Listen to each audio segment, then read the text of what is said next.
The Cave of Shadows. Deep in the heart of the Appalachian Mountains, hidden from the eyes of the world, lies a cave shrouded in darkness and mystery. Known as the Cave of Shadows, it has been the subject of countless legends and superstitions among the locals.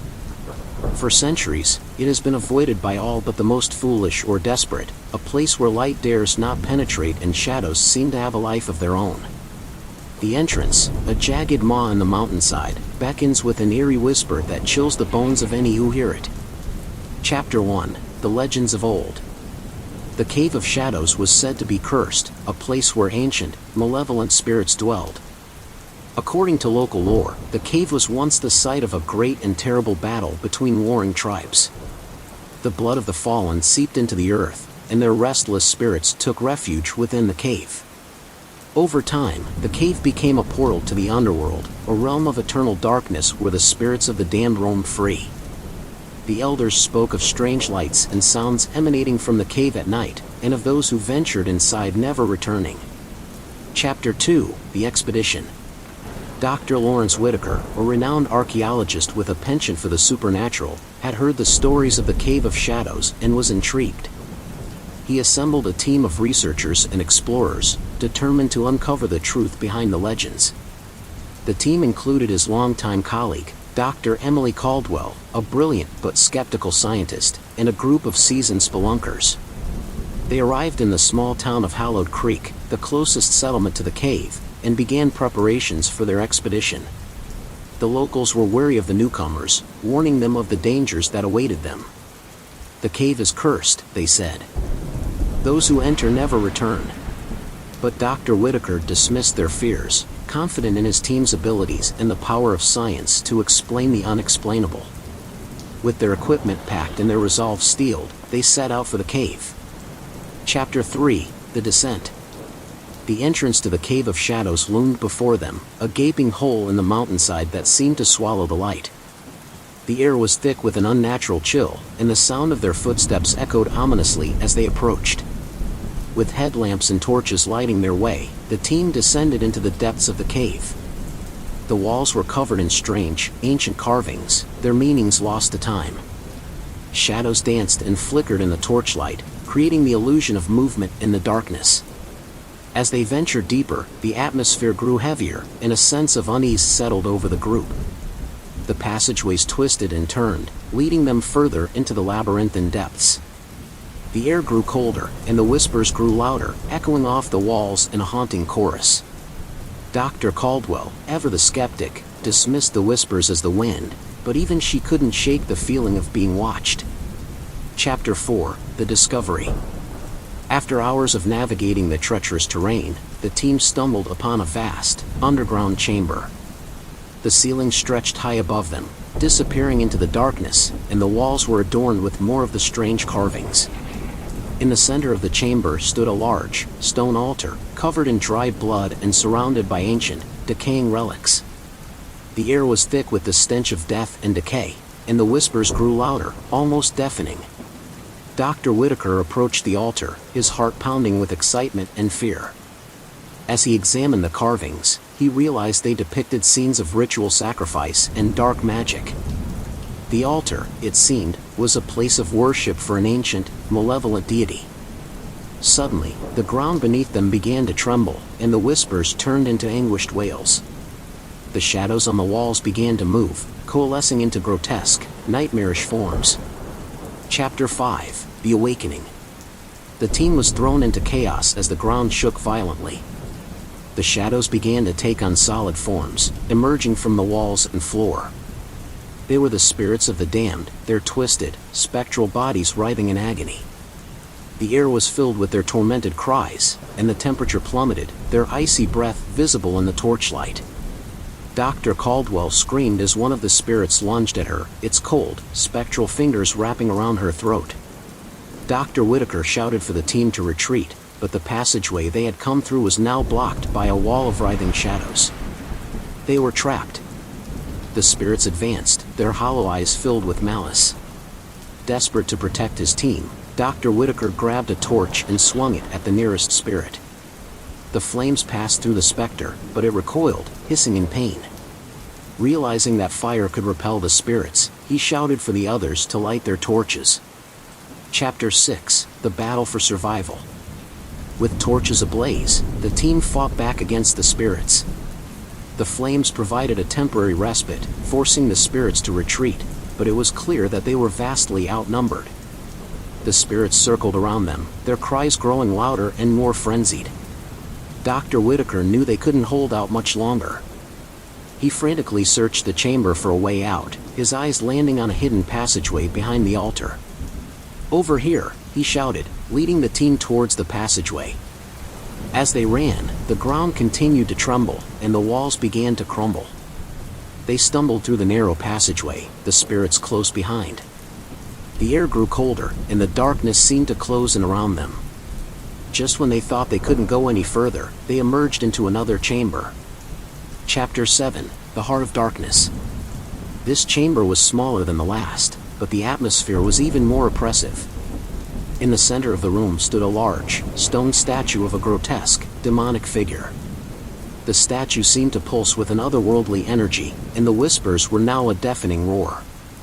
The team could feel the malevolent presence emanating from the statue, a dark force that threatened to consume them.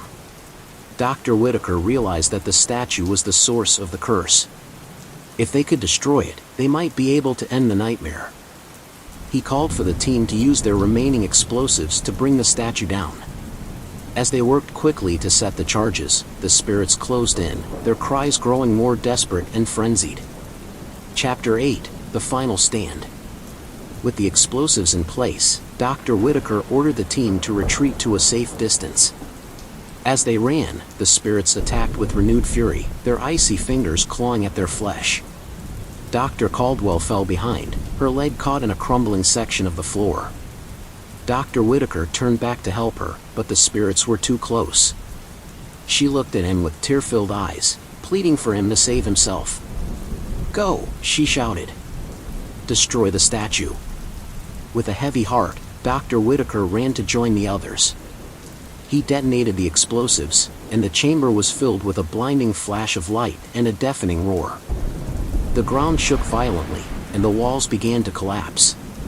The statue crumbled into dust, and the malevolent energy dissipated. The spirits let out one final, anguished wail before vanishing into the darkness. Dr. Whitaker and the remaining members of the team emerged from the cave, battered and broken but alive. The sun was rising, casting a warm, golden light over the valley. The oppressive atmosphere had lifted, and the whispers were gone. The Cave of Shadows had been vanquished, its dark secrets buried once more. In the years that followed, Dr. Whitaker published his findings, detailing the horrors they had faced and the ancient curse they had lifted. The cave became a site of interest for researchers and thrill-seekers alike, but none dared to venture too deep. The legend of the Cave of Shadows lived on, a reminder of the darkness that lurks just beneath the surface, waiting to be awakened. Dr. Whitaker never forgot the sacrifice of his colleague, Dr. Caldwell, and the other team members who had perished. He dedicated his work to their memory, a testament to their bravery in the face of unimaginable horror. The cave, once a place of fear and death, became a symbol of resilience and the enduring human spirit, a reminder that even in the darkest of places, light can prevail. Chapter 9: The Legacy of the Cave. Years turned into decades, and the Cave of Shadows continued to draw the curious and the brave. Dr. Whitaker's accounts had sparked a wave of interest in the paranormal and the supernatural. Universities conducted studies, and documentaries were filmed, but no one ventured as deep as Whitaker and his team had. The cave remained a place of mystery, its true depths and horrors known only to a few. One summer, a new group of explorers arrived in Hallowed Creek. Led by Professor Jonathan Harker, a scholar with a deep interest in ancient curses, they planned to follow in Whitaker's footsteps. Harker had spent years studying Whitaker's work and believed there were still secrets to be uncovered. Despite the townspeople's warnings and the grim history of previous expeditions, Harker was determined. Chapter 10: A New Descent. Harker's team was well prepared, equipped with the latest technology and a wealth of knowledge. They hoped to document their journey in real time, providing live updates to the outside world. As they approached the cave, the familiar chill in the air and the oppressive atmosphere greeted them. Harker felt a shiver run down his spine, but his resolve remained unshaken. The initial descent was eerily similar to Whitaker's account. The same ancient carvings lined the walls, and the same shadows danced in the torchlight. Harker's team pressed on, documenting every step. They reached the first chamber, where the remnants of Whitaker's presence still lingered: old ropes, discarded equipment, and a plaque commemorating those who had been lost. Chapter 11: The Echoes of the Past. As they ventured deeper, Harker's team began to experience the same unsettling phenomena Whitaker had described. The whispers returned, faint at first but growing louder as they progressed.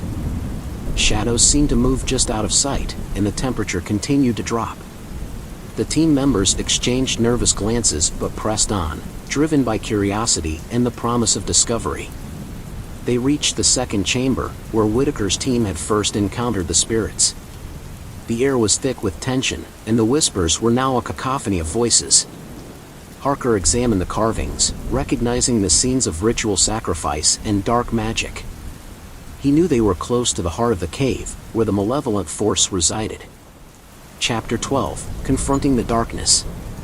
Harker's team advanced cautiously, their torches flickering in the cold, damp air. They reached the hidden passageway behind the altar, the same one Whitaker had discovered. As they entered the passage, the whispers grew louder, and the shadows seemed to close in around them. The air was frigid, and the sense of foreboding was almost overwhelming.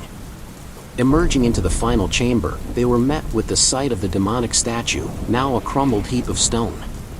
The malevolent energy was still present, but weaker, as if the destruction of the statue had only partially lifted the curse. Harker felt a chill run down his spine as he realized the battle was not yet over. Chapter 13: The Final Confrontation. Determined to end the curse once and for all, Harker's team set to work, examining the remnants of the statue and the surrounding carvings. They discovered hidden symbols and inscriptions that hinted at a deeper, more ancient power.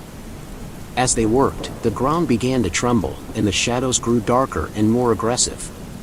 The spirits returned, their cries of anguish filling the chamber. Harker and his team fought back with their torches, but the spirits were relentless. Desperate, Harker remembered an old incantation he had read about, a ritual that might banish the spirits for good. He shouted the words, his voice echoing through the chamber. Chapter 14: The Banishment. As Harker chanted the incantation, the ground shook violently, and the shadows recoiled. The spirits let out a collective wail, their forms flickering and dissolving into the darkness. The malevolent energy in the chamber began to dissipate, and the oppressive atmosphere lifted. The cave was filled with a blinding light, and Harker felt a sense of peace wash over him. The spirits were gone, banished back to the underworld from whence they came. The cave, once a place of darkness and death, was now empty, its secrets finally laid to rest. Harker and his team emerged from the cave, exhausted but triumphant. The curse of the Cave of Shadows had been lifted at last. The news of Harker's successful expedition spread quickly, and the Cave of Shadows became a symbol of triumph over darkness. The cave was sealed off, a monument erected at its entrance to honor those who had braved its depths and those who had perished. The town of Hallowed Creek thrived, its history now a source of pride rather than fear. Dr. Whitaker's legacy lived on, his work inspiring future generations to explore the unknown and confront the darkness. Harker and his team were hailed as heroes, their names etched in the annals of history alongside Whitaker and his brave colleagues. The Cave of Shadows remained a testament to the enduring human spirit, a reminder that even in the darkest places, light can prevail. The whispers and shadows were gone, but the lessons learned would echo through time, a beacon of hope in a world filled with mystery and wonder. Don't forget to subscribe.